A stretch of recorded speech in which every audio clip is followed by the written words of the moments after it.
people are constantly raising the bar. Sacrifices need to be made. What would you guys say are your biggest weaknesses? You are your enemy right now. Is success a lie? Just a fucking podcast. Hey guys, welcome to the Student Science Hustle. This week I am speaking to Phillip Simango.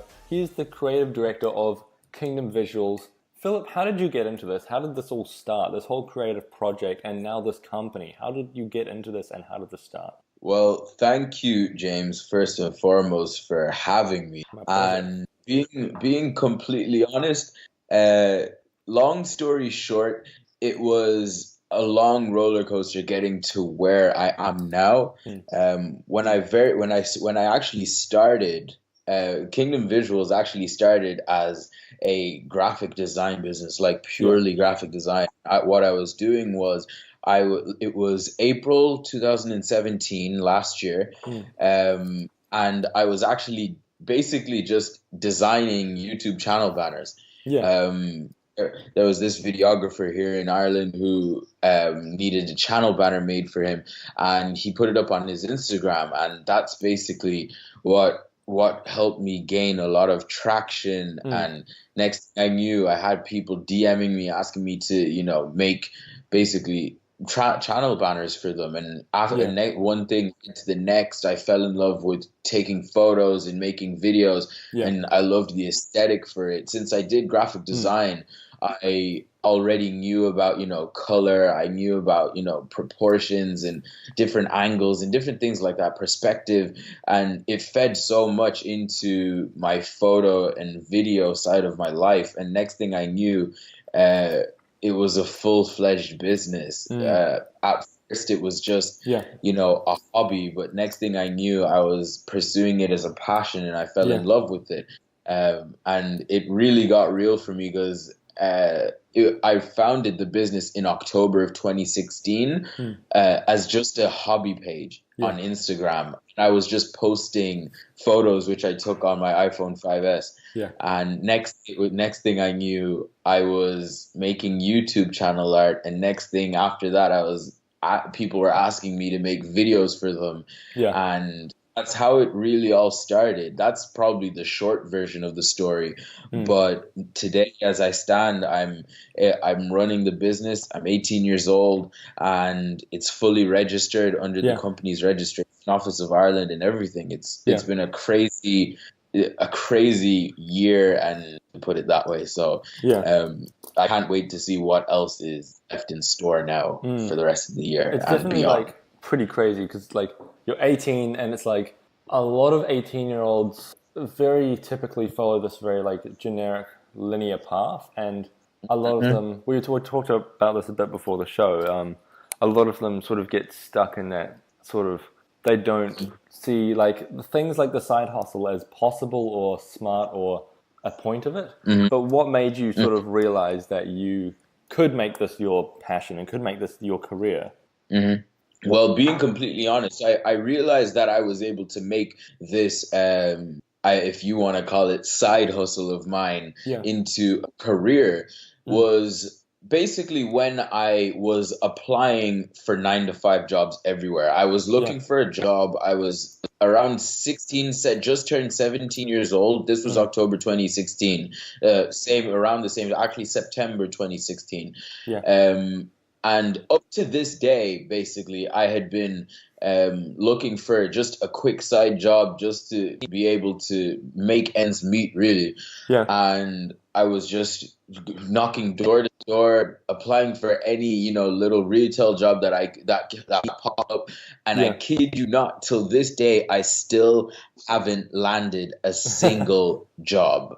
9-to-5, even after getting CVs reviewed, having it checked by countless people, even my own college counselors were checking out my CV. And the one thing that I just said to myself after a while was, you know what, if I'm not going to be successful working for someone else, I'm going to try be successful working for myself. And so far, it's proving to me to be very worthwhile because in the process of, working with my own hands, the thing that made me realize that I could change my side hustle into a career was the fact that I really do believe in the power of self-belief. And if you put in 100%, you will always get 100% back.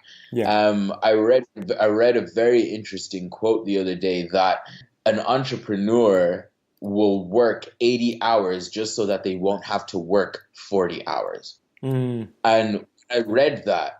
It resonated with me so much because it basically showed how hard people are willing to make anything come true just so that it doesn't feel like they're working a generic lifestyle. Do you know what I mean? So that for me is what really made me like hit the ground running and made me realize that, yo, Phil, you can do this. If it worked for somebody else, if other people were able to do it, why can't you do it too?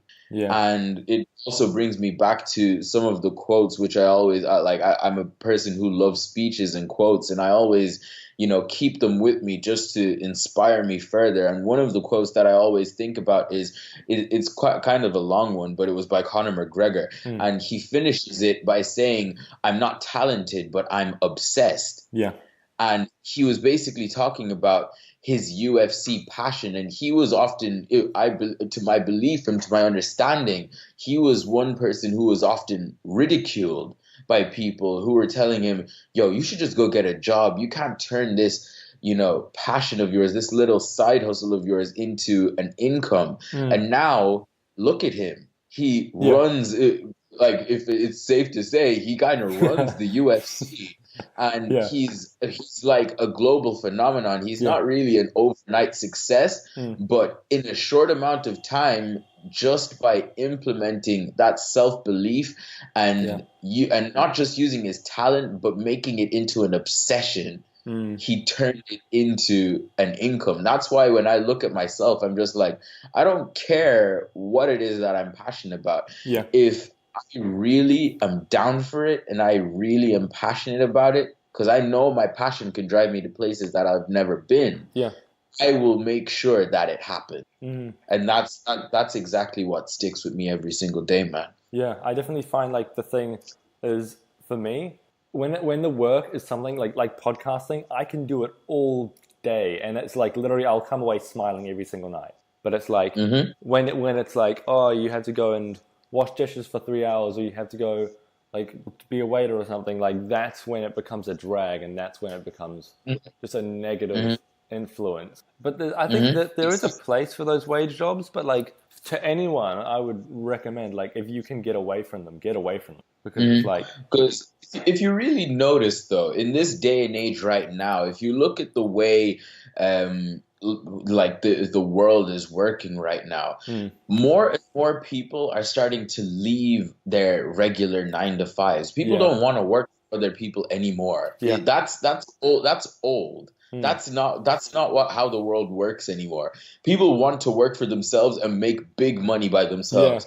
And there's more people in the world than we think who are making like 6 figures working by themselves than, 5 or less in a job that they hate working for somebody else. And if you really do think about it, it also brings back to mind, I think most entrepreneurs know this, this quote, which just says, if you don't build your own dreams, someone will hire you to build theirs.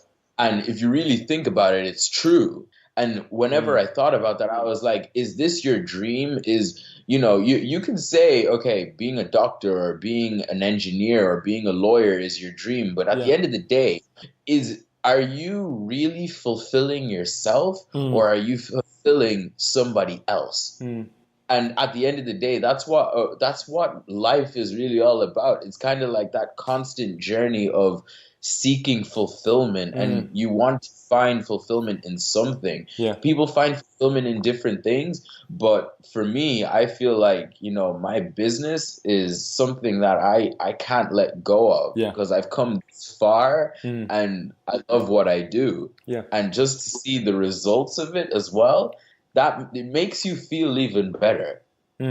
Just to know, like, and it's all been by yourself. It hasn't been like, okay, I've been doing these tasks. I hate to say like quote unquote the system for quote unquote the system, but it's like, and then that sort of progresses you through school. And like for a lot of people, I feel like that sort of progression through school brings them nothing, and it brings them no satisfaction. I know like for me, that was a huge thing. I didn't feel satisfaction from like, oh, cool, I got a good grade. Like, it was nice, but like when, like, for example, with your company, how much like satisfaction, confidence, and like sort of realization did it sort of bring you once you sort of started realizing the first few accomplishments that you made? How did that affect you? Being honest, I got this little thing that I call whenever I get that feeling of satisfaction, I call it the fuzzies, and that's what you know that's what the very first days of business did to me. When I set up a PayPal account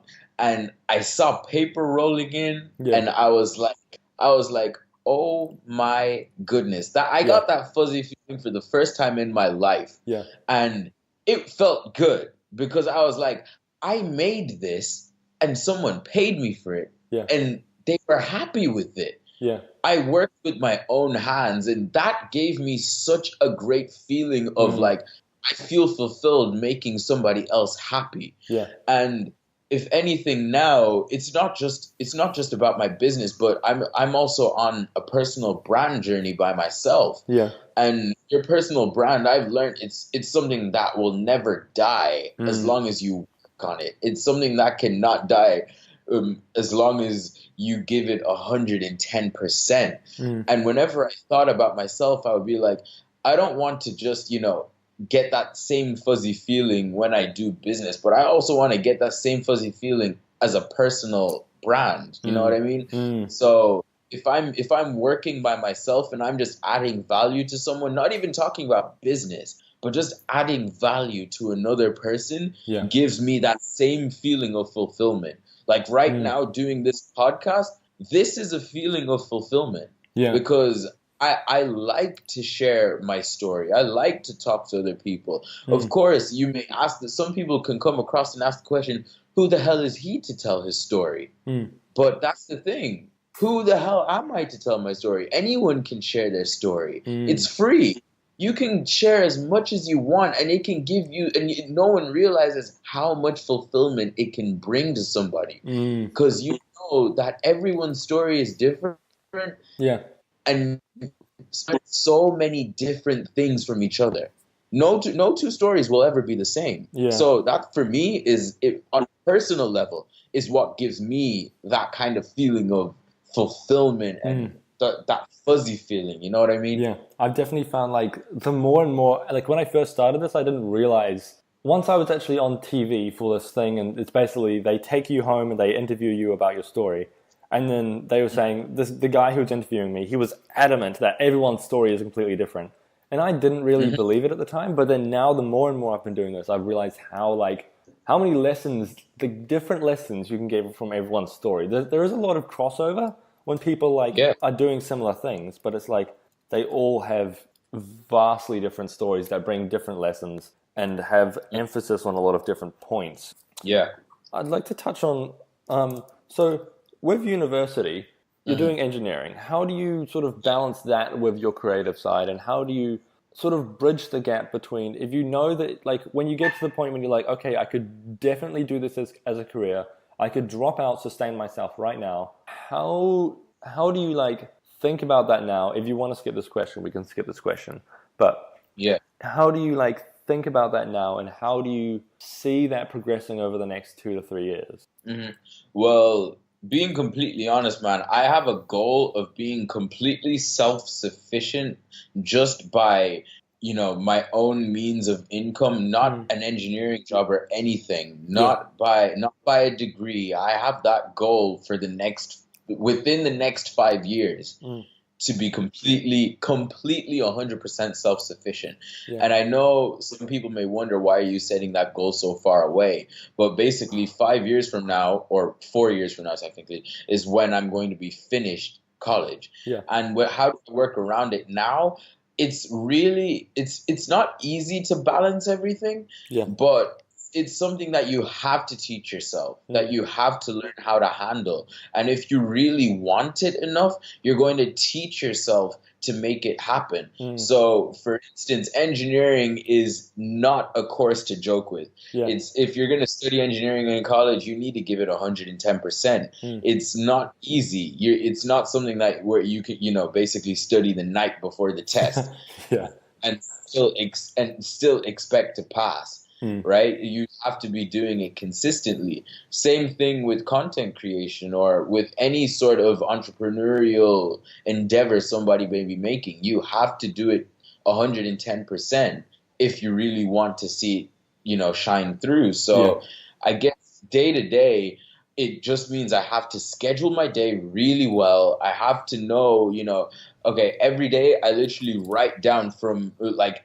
4 things. I just tell myself, okay, Philip, write down 4 things that you want to complete today. Because when you're an engineering student, it can get really, really heavy and difficult trying to balance everything, because you may say, oh, I want to edit a full video in one night, but then you also have to study for your degree. You're not going to be able to do that. So you might cut it down into smaller bite-sized chunks and schedule it better like that. And that helps me manage my time more wisely. And you actually feel more fulfilled completing the little thing than the big thing. Because if I don't complete a big thing during the day, I feel like I've wasted my entire day and I haven't done anything. But if I cut it down into something that's more manageable, like I say, okay, I'm going to focus on editing just 30 to 45 seconds of this video. That could take me maybe like an hour to 2 hours just to get it perfect the way I want it. But at least I've done that little bit. Right? It's better than doing nothing or not completing the goal that you set out for yourself at the beginning of the day. So if the listeners are going to take anything from this, I would really encourage you all to get a schedule in place, know exactly what you want to accomplish in a day, and regardless of how small it is, make sure you complete it, because you will find satisfaction in little things. The little things will make you feel so good at the end of the day, because you'll feel like you were productive and you'll know you were productive because you finished everything that you wrote down on your list. So I guess, that's, I know I've elaborated a good bit on that question, but that's how I go about, managing school life and managing my business side as well. And would it mainly be the things or like the sort of tools that keep you on track? For me, it's calendars, it's to-do lists. I use just the normal Apple calendar and I use Todoist. I love that app. Exactly. And I also have a few different things that keep me from losing concentration on a task. Like I use Cold Turkey. It's just like a website blocker, and I use Forest, which is just sort of like a website blocker that basically just keeps you off your phone. What sort of tools and things do you use? So you said you use task managers and you said you use calendars. What sort of things do you use, and what sort of things do you think are the most important? Being honest, I think I really do believe that your notes app if you have an iPhone or an Android, whether you use Evernote, whatever it is, OneNote, I don't care. Whatever note, scheduling thing that you use, even if it's a notepad, I went back to basics. I literally just took out a pen and paper and started writing down every single day. I just made sure before I go to bed or in the morning, or usually before I go to bed, is the best time for me to write down what are the 4 things I want to complete tomorrow. And I would do it in a notepad.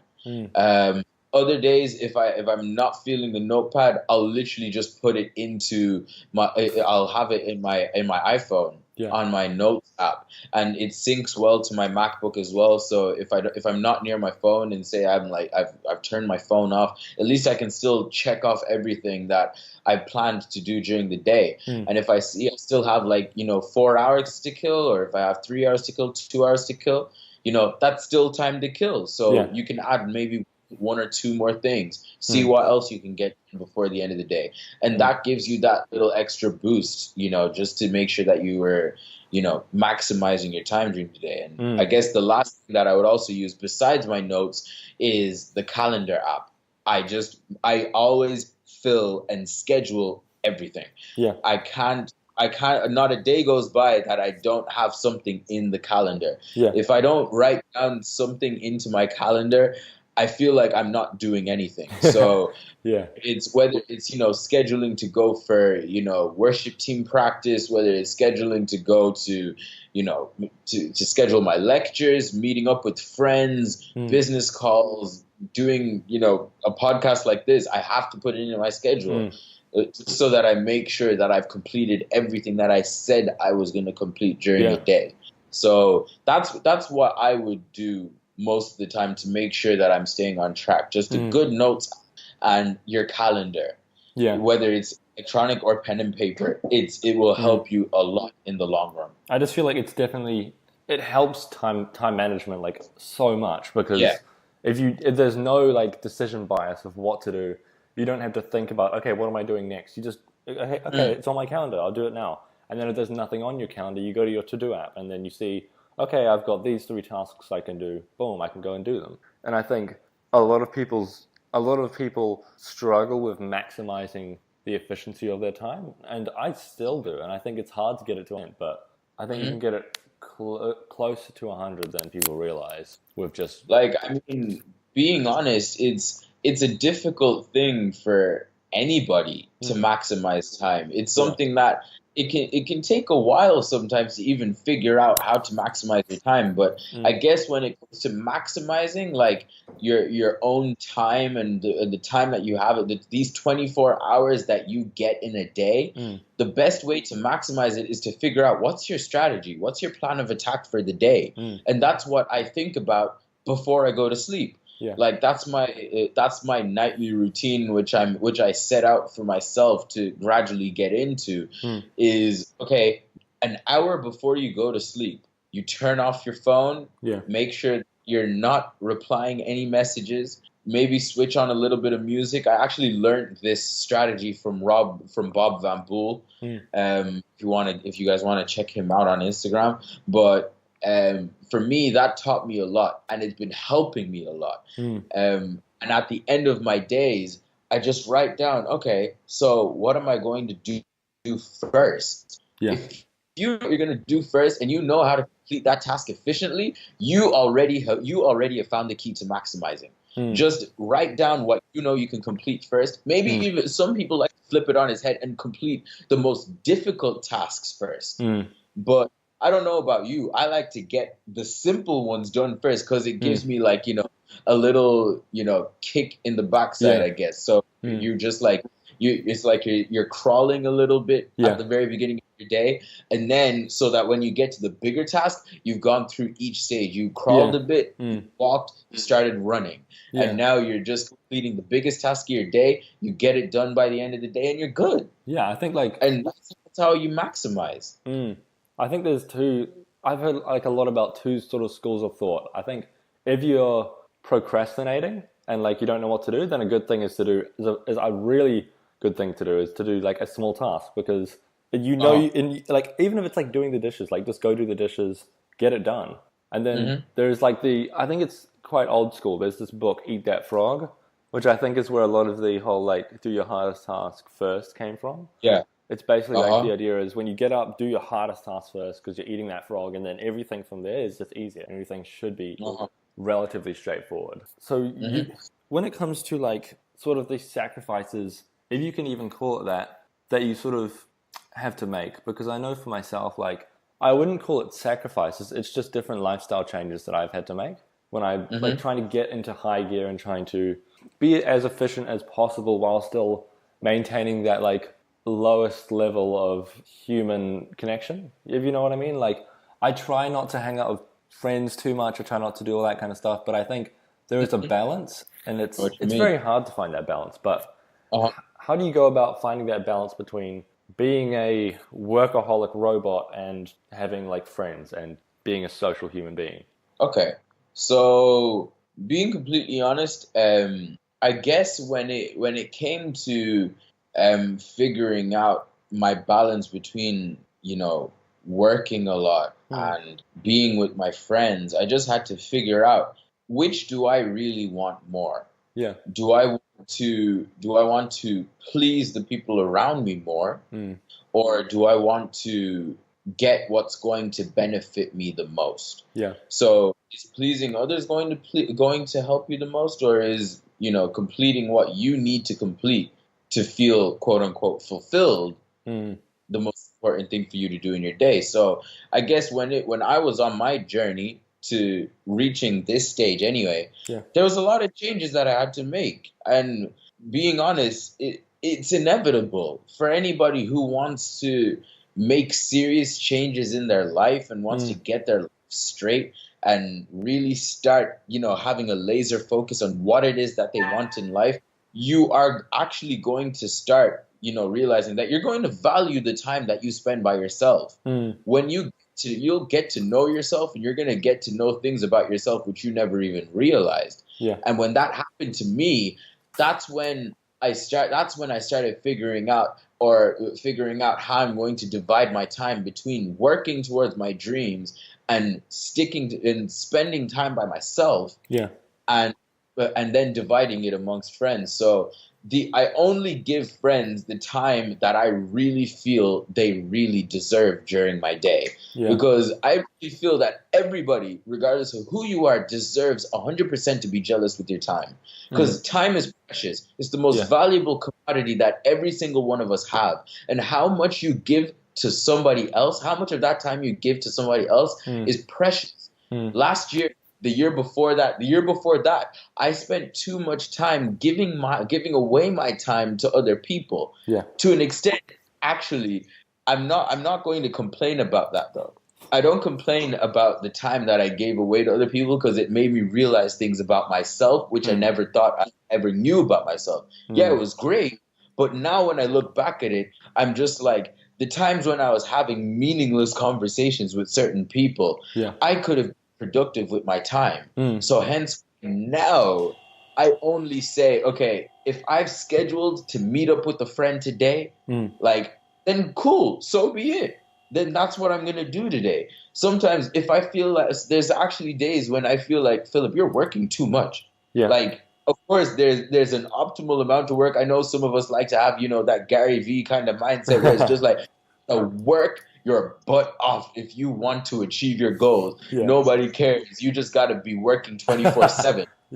Okay, yeah, Gary. Okay, that's cool. But when are you going to have a cool down? Like, you can't be all guns blazing on all cylinders, right? You can't be on all cylinders every single day, flat out, without fail. Like, there will come a day when you burn out. And that happened to me. I burnt out. And the day that you burn out, you're going to want to relax with some friends. And what are you going to do? You didn't schedule any of your friends in. Your friends just know, oh, you're too busy working on trying to achieve your goals. So they don't bother, trying to actually like hang out with you. So I just make sure that I let my friends know, or I text one of my friends, or I just like, DM them or something. And I just let them know like, yo, dude, do you want to meet up? Do you want to like chill for a bit? Do you guys want to like hang out for an hour or two, maybe 3? And there's actually days when I just say, you know what, today I'm not going to do any work, business related. I'm not going to do anything. I'm going to dedicate this day to my friends. Because you do need that balance. Of course, work is important, but the day that, God forbid, that something goes wrong with what you're working on, who else are you going to lean on when you need them most? So, giving time to friends, yes, is important, but how much of it you give to people is even more important beyond that. Time is precious. I definitely feel like, for me, I always love doing the thing where basically most days I try to hang out with no one. I just do my hustle. If I see people throughout the day, cool, we'll hang out, we'll have a good conversation, but I try to keep it very minimal. But then I try to have those times when I'm literally hanging with people for the whole day, and maybe even 2 days in a row. I'm just completely just hanging out with friends, just chilling out and just having good conversation. And I find, that's great.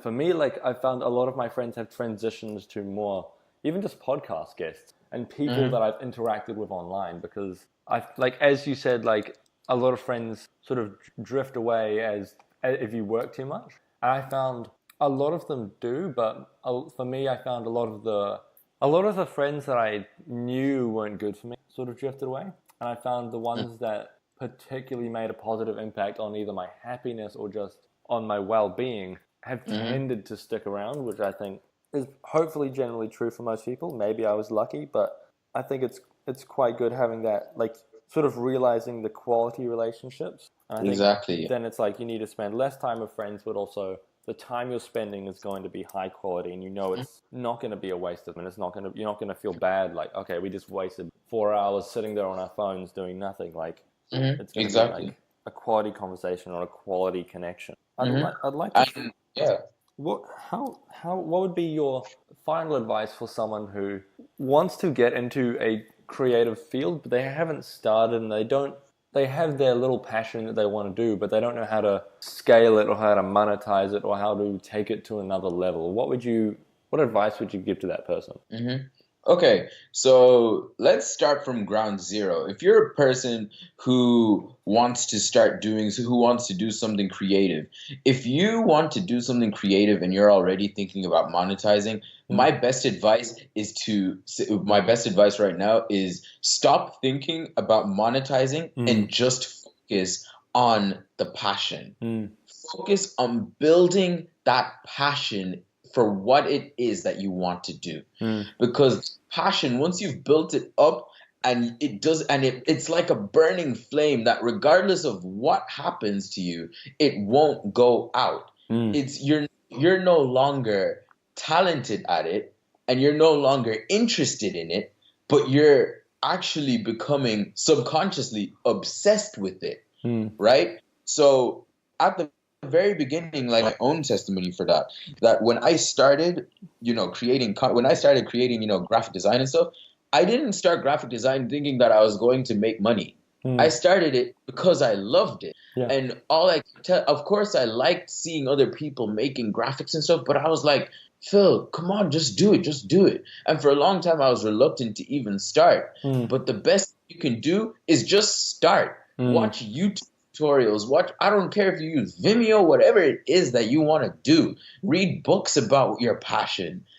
Find whatever creative thing that it is that you want to do, whether you're a poet, a speaker, whatever it is that you like. Just invest time into building your passion first. Then and only then would I suggest worrying about monetizing whatever it is that you're passionate about. So when it comes to, actually monetizing, then and only then would I suggest starting looking for ways to make money. So the way I would look at it, if you want to monetize your passion, is look at your passion and then look at the person you're trying to appeal to. Does your passion fulfill or answer any questions that person may have? Does it fulfill need that person has? So if I take myself, for example, I had a passion for graphic design. I saw a need in people for YouTube channel banners, and that's where I started. I started making channel banners, and boom, you're making paper. People have need for videos for obvious reasons, for marketing reasons. People are always going to need videos. So boom, that's another way to make money. If you're the guy who can make videos and you can make them good, then make them. People need photos to capture moments, whether for weddings, for baby showers, whatever it is. Once you figure out what the need of the person is, then you'll find your way in. You will literally find your way in straight away. Trust me, there's so many different ways you can get. You can find people who have a need for like consulting, for starting a business, or for or like I don't know, you can help suggest ways on how to get better at math. I don't know what it is that you may want to choose, but whatever it is, you can, if you see a need for something, that's your gap in the market to monetize, right? And obviously you do that according to your passion anyway. So if you have your if you're say you're an artist and somebody has a need, says like, oh, I want to create a mural as an homage to, I don't know, my great grandmother or something in massive shopping mall. I don't know, right? Just as an example. Then there you go. That's a need. It's in line with your passion. So it's yours. But once you identify the need and that's in line with your passion, it's your responsibility to strike when the iron is hot. You need to jump on it straight away because that's your chance. And if you miss it, then, dude, the fish will lose the bait.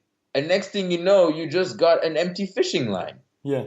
You know what I mean? So that it's completely up to you. So that would be my advice for somebody who's looking to, actually start their passion. So, just focus on the passion first. Yeah. And then when it comes to monetizing, identify the need and identify if it's in line with your passion. And that's your opportunity to strike. That's damn right, man. I reckon, have you ever thought about being a motivational speaker? Because you definitely have, one, you got a voice for it, and you got like the word flow for it. Where can people find you online? And where can people find you online? Where can people find Kingdom Visuals online? Sure. So the best place to probably connect with me is Instagram. I'm on Instagram quite often enough during the day, maybe about 3 times a day, but I'm most active on Instagram. You can find me on Instagram at Phillip Simango, at PhillipSimango. That's at Phillip Simango. That's my personal Instagram. And for my business, you're interested in working with me, or if you're interested in, content creation, or you want to learn more, or you need some consulting with your business or whatever, you can check me out at Kingdom Visuals. That's KxngdomVisuals. KxngdomVisuals. Okay, so and also as a quick side note, I actually do, funnily enough, have some speaking engagements planned for this year. So beautiful. I'll be updating you guys on that as well. Actually something that I planned on getting into more this year. So I've already done my first one this year back at my old secondary school or high school, depending on what you guys call it in whatever part of the world you're in. But I went back to talk to one of the previous years about basically the last 2 years of high school and how imminent they are and what effect it will have on their futures. So, I'll keep you guys updated if you guys are interested in checking out all of my stuff, and you can follow the journey there with me. So, that's basically what I got to say, man. Yeah, man. Thank you guys so much for listening to this episode of the Student Side Hustle. I would appreciate so much if you would leave a review if you'd like to hear more of what I'm saying. Then I would love if you would follow me on Instagram or check out my other social media, all linked in the show notes. And again, I would just like to say thank you so much for listening. Have a wonderful evening and study hard.